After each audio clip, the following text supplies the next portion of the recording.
man quietly sleeping in his bed, which the layperson would certainly not think is under stress. He's under some stress because his heart is continuing to beat.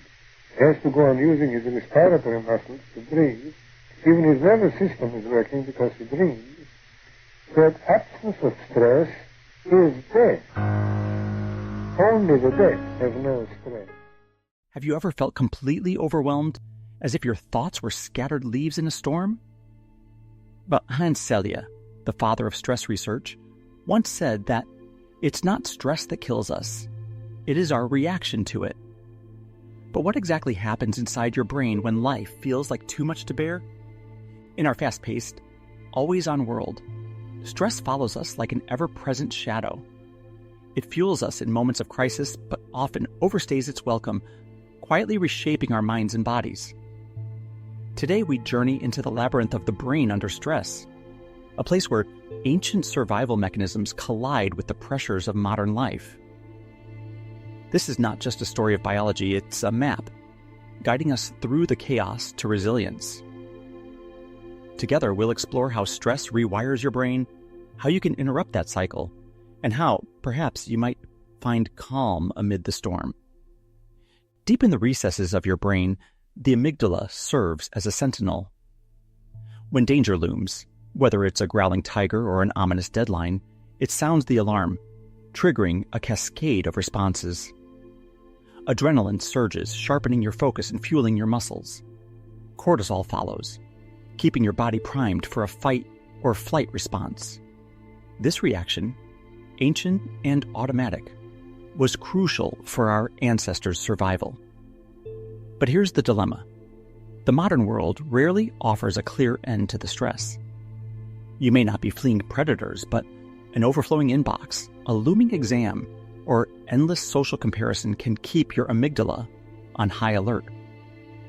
You've felt it before, haven't you? Maybe before a big meeting, your heart raced, palms sweated, and your thoughts fragmented like shattered glass. These are the signs of the stress response at work. But over time, if your mind never rests, this survival mechanism begins to erode rather than protect. As William James so wisely said, the greatest weapon against stress is our ability to choose one thought over another. And yet, can we? The brain is an incredible adaptable organ. Its ability to change is known as neuroplasticity. However, when stress becomes chronic, this adaptation turns against us. Consider the prefrontal cortex, the seat of rational decision-making and emotional regulation. Under prolonged stress, it begins to shrink, like a garden that hasn't seen rain.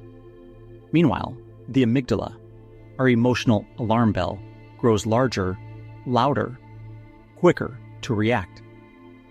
This imbalance can create a vicious cycle: heightened anxiety, poorer decision-making, and a shorter fuse for day-to-day challenges.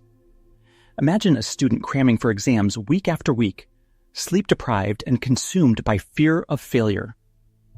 They may start to notice that even minor inconveniences set off a wave of frustration or despair. Their focus fractures. Emotions run high. This is the stressed brain, reshaped by cortisol's relentless flood. But here's the hopeful part. Just as stress reshapes the brain, so too can calm. As Prasad Mahis reminds us, the mind is like water. When it's turbulent, it's difficult to see. When it's calm, everything becomes clear. What practical steps might bring clarity to this inner turbulence? Unlike our ancestors who faced acute threats that came and went, we live in a world of ambient stress. Social media notifications, news alerts, and the ever-present pressure to perform keep our brains in a state of low-grade alarm. It's as if you are perpetually stuck in rush hour traffic. Horns blaring, engines revving, no clear way out. Yet here lies our opportunity.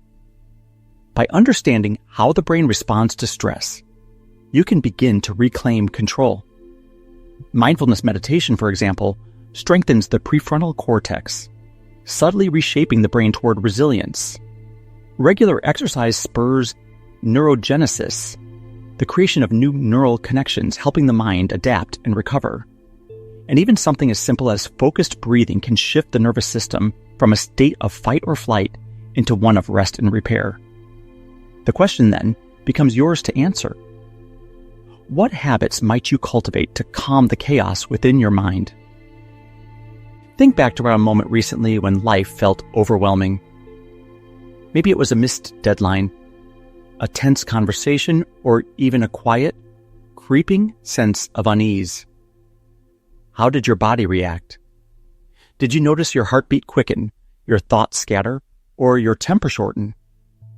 Reflect on how the stages of Hans Selye's general adaptation syndrome may have played out in your experience. The initial alarm, the resistance, and perhaps even the exhaustion. Consider writing this down. It may reveal where your stress takes hold and where you might begin to loosen its grip. Your brain in the throes of stress may feel like a tangled, overgrown forest. But even the wildest landscapes hold seeds of renewal. By nurturing awareness and cultivating habits of care, you can begin to transform this mental terrain. So I leave you with this.